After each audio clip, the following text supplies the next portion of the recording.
Hi hello नमस्कार अस्सलाम वालेकुम। तो कैसे हैं आप सभी लोग, आप सभी प्यारे दोस्तों का एक बार फिर से मैं अपने यूट्यूब चैनल पर बहुत बहुत वेलकम करती हूं और उम्मीद करती हूं कि आप सभी लोग अच्छे होंगे, आपकी फैमिली में सभी लोग बहुत ही अच्छी होगी और आप सभी अपने फैमिली के साथ होंगे और दुआ है कि सभी लोग हमेशा अच्छे रहें। तो दोस्तों आज जो वीडियो मैं आप लोगों के लिए लेकर आई हूँ, आज की जो वीडियो होने वाली है उस वीडियो का टाइटल है the lost chapter of two great Muslim rulers by MC Raj. और दोस्तों इनकी वीडियोस जो है इनके बारे में मैं एक बात कहना चाहूँगी। मैंने इनके पहले भी 2 वीडियोस पे रिएक्शन दिए हैं और उन वीडियोस पे मुझे आप सभी लोगों का बहुत ही प्यार मिला, तो आप सभी लोगों का दिल से बहुत बहुत शुक्रिया। और दोस्तों इनके बारे में मैं एक बात कहना चाहूँगी कि मैंने इनकी अभी तक 3-4 वीडियोस देखी हैं। तो एक चीज़ मैंने एक चीज़ जो मुझे इनकी बड़ी अच्छी लगी वो ये चीज़ कि ये जो भी बोलते हैं वो कहते हैं ना कि वो एक डंके की चोट पे बात करना, तो वो डंके की चोट पे कहते हैं, मतलब कि जो भी कहते हैं वो प्रूफ के साथ कहते हैं, जो भी दिखाते हैं जो भी कहते हैं उसका प्रूफ भी दिखाते हैं। तो ये मुझे बड़ी इनकी अच्छी चीज़ लगती है। तो दोस्तों चलिए आज की जो ये वीडियो है वो वीडियो को पहले देख लेते हैं कि इस वीडियो में इन्होंने किन के बारे में बात करी है, क्या बताया गया है।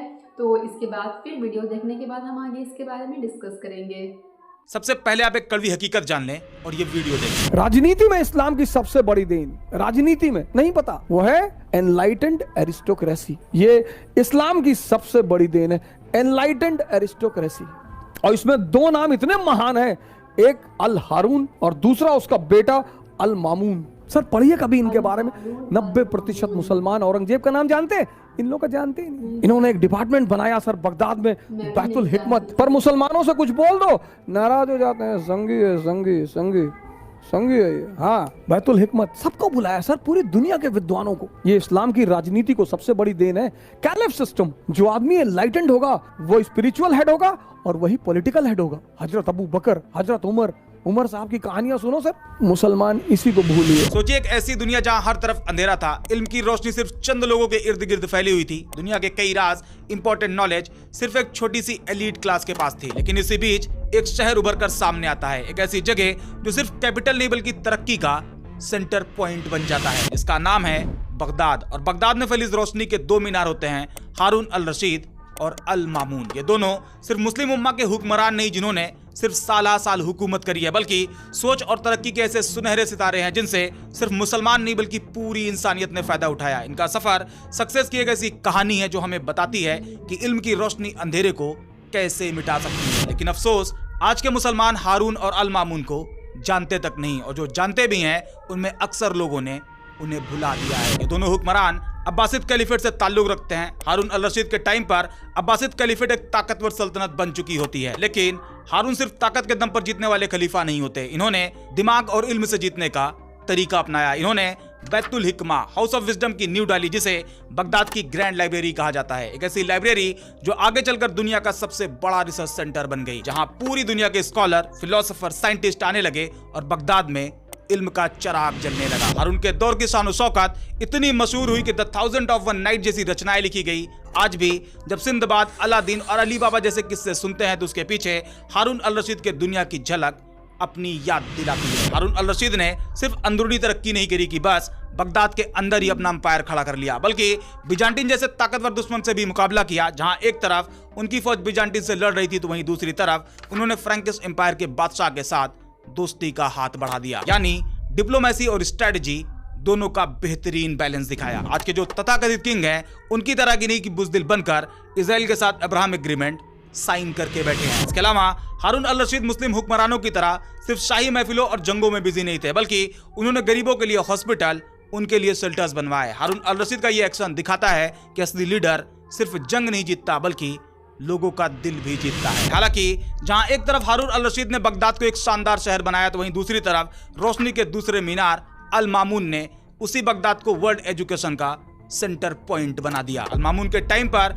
एक ऐसा काम शुरू हुआ जिसने इस्लामिक वर्ल्ड को इस्लामिक गोल्डन एज की तरफ आगे बढ़ा दिया। अल मामून ने एक ट्रांसलेशन मूवमेंट की शुरुआत करी। ग्रीक, संस्कृत और पर्शियन की जो बड़ी बड़ी किताबें थी उसे अरबिक में ट्रांसलेट किया जाने लगा, और जो नॉलेज सिर्फ चंद एलीट लोगों के पास थी वो अब दुनिया भर के आम और खास सबके लिए अवेलेबल हो गई। अल मामून के ही दौर में मूसा अल ख्वारिज़मी ने अलजेब्रा का नया दौर शुरू किया। आज जो ये एल्गोरिदम और अलजेब्रा पढ़ी जाती है उसकी जड़ें अल मामून के दौर से ही जुड़ी हुई हैं। इसके अलावा अल मामून ने एस्ट्रोनॉमिकल ऑब्जर्वेटरीज बनवाई। बगदाद में अल शम्सिया ऑब्जर्वेटरी, सीरिया में डमस्कस ऑब्जर्वेटरी बनाई गई। इनके दौर में ही अर्थ की सरकमफ्रेंस को माप दिया गया, वो भी बगैर किसी एडवांस टेक्नोलॉजी के। आप गौर करें कि आज जो मुसलमान साइंस एंड टेक्नोलॉजी से इतना दूर भाग रहा, वही एक मुस्लिम खलीफा अल मामून साइंस को लेकर किस हद तक दिलचस्पी रखते थे। इसके अलावा अल मामून ने फिलोसफी को बढ़ावा दिया। अल किंदी, अल फराबी जैसे फिलोसोफर उनके दरबार में आए और नए नए थॉट को प्रमोट किया गया। अल किंदी, जिन्हें मुस्लिम दुनिया का ग्रेट फिलोसोफर माना जाता है, इन्होंने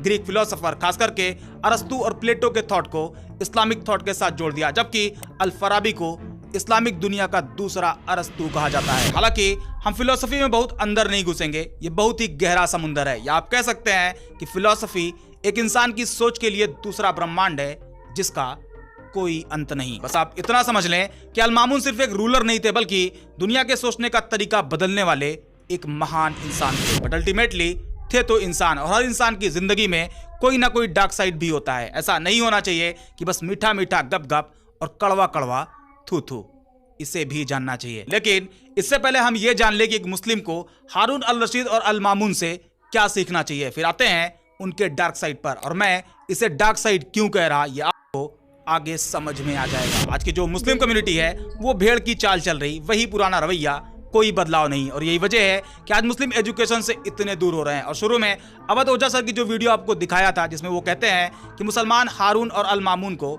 जानते तक नहीं, इस बात में हकीकत है। अवध ओझा ने ऐसा क्यों कहा, इसकी वजह अब तक आप समझ गए होंगे। ये दोनों हुक्मरान एक मुस्लिम के लिए सिर्फ एक हिस्टोरिकल पर्सनालिटी नहीं है, बल्कि एक मिसाल है जो हमें यह दिखाती है कि इस्लाम सिर्फ इबादत ही नहीं बल्कि इल्म और इंसानियत की तालीम भी देता है। मुसलमानों को इनसे कुछ चीजें सीखनी चाहिए, जैसे इल्म हासिल करना, क्योंकि बगैर इल्म के दुनिया में सिर्फ अंधेरा है। तफक्कुर, ये तफक्कुर ही है जो आपको साइंस एंड टेक्नोलॉजी की इस चमकदार तरक्की में आगे बढ़ा सकती है। दुनिया के साथ चलने वाली सोच, क्योंकि अगर अभी भी मुसलमान सिर्फ गुजरे हुए कल को याद करके प्राउड फील करेंगे और उससे कुछ सीखेंगे नहीं, तो वो कभी भी आगे नहीं बढ़ पाएंगे। हारून अल रशीद और अल मामून की कहानी सिर्फ एक तारीख नहीं है, बल्कि एक लेसन है, एक सबक है जो मुसलमानों को चीख चीख कर बताता है कि अगर एक शहर बगदाद इल्म और तफक्कुर का मरकज बन सकता है तो पूरी दुनिया क्यों नहीं। इल्म हासिल करो, दुनिया को समझो और इंसानियत की खिदमत करो। आपके लिए हारून और अल मामून का यही पैगाम है। और अगर आप इस पैगाम को समझ ले तो मुसलमान सिर्फ तारीख की शिकायत करने वाले लोग नहीं रहेंगे, बल्कि तारीख लिखने वाले लोग बन सकते हैं। और जैसा कि अभी कहा था कि अल मामून थे तो इंसान, और हर इंसान का कोई ना कोई डार्क साइड भी होता है, बट उसके डार्क साइड की वजह से उसे पूरी तरह से रिजेक्ट कर देना यह भी सही नहीं, क्योंकि गंदा पानी भी आग बुझाने के काम आता है। आप हर इंसान से कुछ ना कुछ सीख सकते हैं, क्या करना है क्या नहीं करना है यह सबक लिया जा सकता है। फॉर एग्जाम्पल, अबू जहल इस दुनिया का सबसे गंदा इंसान हो सकता है, लेकिन उससे भी यह सीखा जा सकता है कि नबी की गुस्ताखी नहीं करनी है, वरना उसके जैसा हश्र होगा। जब एक चोर का हाथ काटा जाए तो उससे भी यह सीखा जा सकता है कि चोरी नहीं करनी है, वरना हाथ काट दिया जाएगा। और वैसे भी जब किसी इंसान को कोई सजा दी जाती है तो उस इंसान के लिए तो सजा होती है, लेकिन बाकी सभी के लिए वो सबक होता है। बिल्कुल इसी तरह अल मामून के जो अच्छे काम है उससे सीखा जाए, लेकिन एक मुस्लिम के पर्सपेक्टिव से जो चीज बेहतर नहीं उसे रिजेक्ट किया जाए। अब आते हैं पॉइंट पर। अल मामून ने एक नई आइडियोलॉजी मुताजिलिज्म को प्रमोट किया, एक ऐसा स्कूल ऑफ थॉट जो कहता था कि इंसान सिर्फ तकलीद ना करे बल्कि हर चीज पर सोच विचार करे। यह सोच आगे चलकर कई फिलोसोफर को इंस्पायर भी कर गई, लेकिन सुन्नी मुस्लिम स्कॉलर इस आइडियोलॉजी के खिलाफ हो गए। इस नई आइडियोलॉजी के मोटा मोटा 5 पॉइंट थे, जिसमें सुन्नी मुस्लिम आइडियोलॉजी में माइनर डिफरेंसेस के साथ एक नई थॉट को प्रमोट किया जा रहा था। जैसे मुताजिलिज्म को मानने वाले का कहना था कि कुरान हमेशा से नहीं है बल्कि मखलूक है जिसे क्रिएट किया गया है, जबकि सुन्नी इस्लाम कुरान को इटरनल और अनक्रिएटेड स्पीच मानता है। हालांकि मुताजिलिज्म कोई नया कॉन्सेप्ट नहीं था, लेकिन खलीफा अल मामून के टाइम पर बस इसे स्ट्रांगली प्रमोट किया गया। अल मामून और मुतासिम बिल्ला ये दोनों लोग मुताजिलिज्म के फेवर में थे। उस दौर के जो उलमा थे उन्हें इस आइडियोलॉजी को मानने के लिए मजबूर किया गया। कुछ ने मान लिया तो कुछ लोग नहीं माने, जो लोग नहीं माने उन्हें पनिश किया गया, जिसमें एक सबसे बड़ा नाम था इमाम अहमद बिन हम्बल, और इन्हें भी जेल में डाल दिया गया। हालांकि बाद में इमाम अल अशरी, अबू मंसूर अल मातुरिदी ने इस पूरे मुताजिलिज्म थॉट को ऑलमोस्ट खत्म कर दिया। अब अगर इस एक पॉइंट को हटा दे तो हारून अल रशीद और अल मामून ने मुसलमानों के इस्लामिक गोल्डन एज के लिए जबरदस्त काम किया। एजुकेशन को लेकर इनका नजरिया, इनका फ्यूचरिस्टिक प्लान आज भी मुसलमानों के लिए रेलेवेंट है, बस उन्हें इससे सीखना है, समझना है और उस पर अमल करना है, ना कि उन्हें भूल जाना है। उम्मीद करते हैं ये वीडियो आपको पसंद आई होगी। हारून अल रशीद और अल मामून कौन थे, इनकी इंपॉर्टेंस क्या है, इनका कंट्रीब्यूशन क्या है, ये आपके समझ में आ गया होगा। अगर हाँ तो लाइक, शेयर और सब्सक्राइब जरूर करें। मिलते हैं नेक्स्ट वीडियो में एक और इंटरेस्टिंग टॉपिक के साथ। तो दोस्तों ये थी पूरी वीडियो, और इस वीडियो में अल हारून और अल मामून दो मुस्लिम रूलर्स के बारे में बताया गया है। और जैसा कि इन्होंने अपनी वीडियो में बताया कि शायद ही किसी को भी, और ख़ास करके किसी मुस्लिम को इसके बारे में, इनके बारे में पता होगा।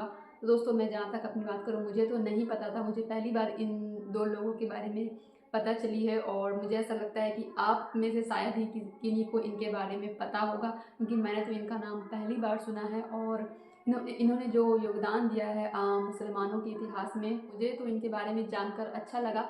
और मैं कोशिश करूँगी कि मैं इनके बारे में और जान सकूँ कि इन्होंने जो है मुस्लिम इतिहास में और क्या योगदान दिए हैं इनको डिटेल में। तो उम्मीद करती हूँ कि आप लोगों को भी इनके बारे में जानकर अच्छा लगा होगा, और ये वीडियो अच्छी लगी होगी और कुछ नया जानने को मिला। तो दोस्तों मुझे तो ये वीडियो बहुत अच्छी लगी, और मुझे उम्मीद है कि आप लोगों को भी इस वीडियो पर मेरा रिएक्शन अच्छा लगा होगा। तो फिर मिलते हैं किसी और अच्छी सी वीडियो में। तो फिलहाल इस वीडियो में इतना ही। अपना बहुत ख्याल रखिए, अपनी फैमिली का बहुत ख्याल रखिए, और मिलते हैं नेक्स्ट वीडियो में। अल्लाह हाफिज़।